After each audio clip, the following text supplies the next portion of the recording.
Stormtrooper robot review. Not the droid you're looking for. UBTech Star Wars First Order Stormtrooper. The good. Attractive design, long battery life, facial and voice recognition on board. The bad. DOSN number 039 too much, very expensive. Verdict. UBTech N number 039 S Star Wars First Order Stormtrooper is an adorable bipedal robot that N number 039 S faithful to the series, but as of now, it doesn't N number 039 T do enough. 4/10 not worth the money. $2.99 Amazon. UBTech N number 039 S Star Wars First Order Stormtrooper is an adorable bipedal robot that N number 039 S faithful to the series, but as of now, it doesn't N number 039 T do enough. Stormtroopers are widely considered the smartest, most effective citizens of the Star Wars universe. But robotics developer UBTech is looking to make one your new best friend. After months of anticipation, the First Order Stormtrooper robot hit store shelves just a few days before Christmas, selling at Amazon, Best Buy and the Apple Store. This 11-inch, app-controlled automaton can patrol a room, use facial recognition to identify you and play a simple game. Though future software updates could improve the experience, at present, the Stormtrooper doesn't provide enough functionality to justify a steep $299 price. The robot, which is 11 inches high, is a faithful reproduction of a First Order Stormtrooper, though its stature makes it far less menacing. If nothing else, it will look awesome on your shelf. Our colleagues oohed and awed at it, and they're full-grown adults, or so they say. The robot has 2 legs, which it uses for walking, a pair of arms that can move up and down, and a rotating head. It comes with a small gun that you can stick in one of its hands, but the fingers don't move, so the robot cannot pick up anything. As for the gun, it's a nice prop, but the Stormtrooper will never point it at a person. A set of microphones and speakers allows it to talk and recognize commands, while a camera lets it view its surroundings and use facial recognition. Sensors on the bottom of the feet help the robot detect when it's approaching the edge of a table so it can stop itself from falling off. Downloading the app was easy enough, but that's because we had an iPhone and an iPad.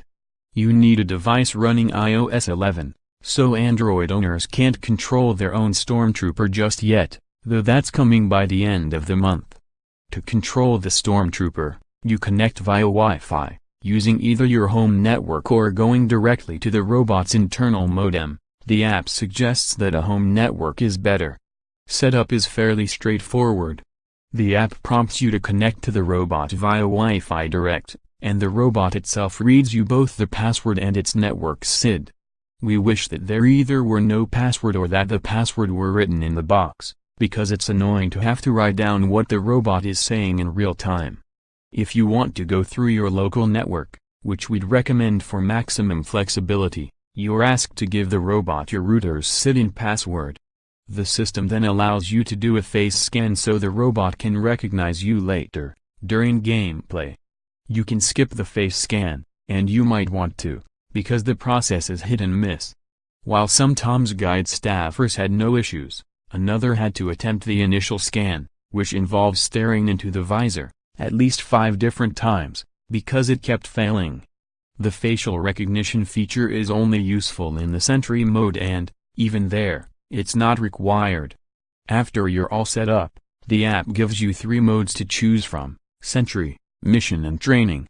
In Sentry mode, the Stormtrooper patrols a 5x5 grid, stopping when it hears noises or sees unfamiliar faces.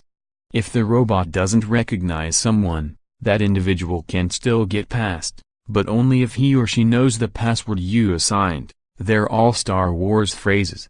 You set the patrol route within the grid, for example, go up 3 squares and then turn right, and you can set the password, choosing from about a dozen terms, such as Kylo Ren, First Order. In our testing, the robot often failed to recognize a face that had already been registered. Whether or not it recognizes you isn't that important, however, since you can say the password, and it will use voice recognition to determine whether you've said the right thing. But, The payoff here is really limited. If the robot approves you, it says something like move along, and, if it rejects you, it asks you to leave. That's the whole thing. Arguably the most fun of any of the choices, mission mode has you send the Stormtrooper on quests to find data tapes or resistance targets to destroy. Unfortunately, the game doesn't benefit much from actually being tied to the robot and would probably work just as well if it could run independently. The robot walks on the planet Jakku, and uses its camera to superimpose it onto a room in your home, desk, or wherever you're playing. What you see on screen is the desert world of Jakku, with a skyline that shows your living room. A blue sky would have been just fine. You direct the robot around a 5x5 grid and watch as the scenery changes in the app and the real-world robot walks across your floor. When you get to a location with tapes or a resistance ship, you move a crosshairs around on screen, which also moves the robot's head, until you find the item. The problem is that the robot's movements aren't meaningful to the game. You could stick it in a box and ignore it, and the game would play the same way. Perhaps if the robot interacted with real-world objects, the game would make more sense. Anki's Cosmo robot, for example, comes with 3 wireless cubes that it can detect and use as part of its gaming modes. The company says that it is working on content updates that will add more missions. The last mode, training, is a really rudimentary programming suite. You create actions by selecting a voice line, getting eyes on target, engaging resistance scum. I'll need to search the area, etc., and choosing a motion to go with it. Most of those motions are the robot moving its head in some way. There's not much to tell it due to. You can then manually control the Stormtrooper, using a set of arrow buttons to make it walk around the room or rotate its head. You can then tap other buttons to perform any of the actions as you go, and you can also see what the robot's camera sees in real time. The app itself doesn't allow you to capture photos or video of the robot's point of view, but you can take screenshots as you would in any iOS program. Images we saw through the camera were not particularly bright or sharp. More, Star Wars, Jedi Challenges review, its lightsaber bliss. The problem is that just having it walk around via manual control isn't a particularly compelling experience, and the robot itself is rather slow. The Stormtrooper's gait seemed stable on wood and other smooth surfaces, but it appeared to waddle when we tried it on a carpet.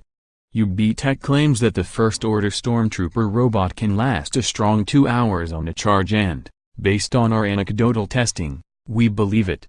The robot endured some extensive play sessions without running out of juice.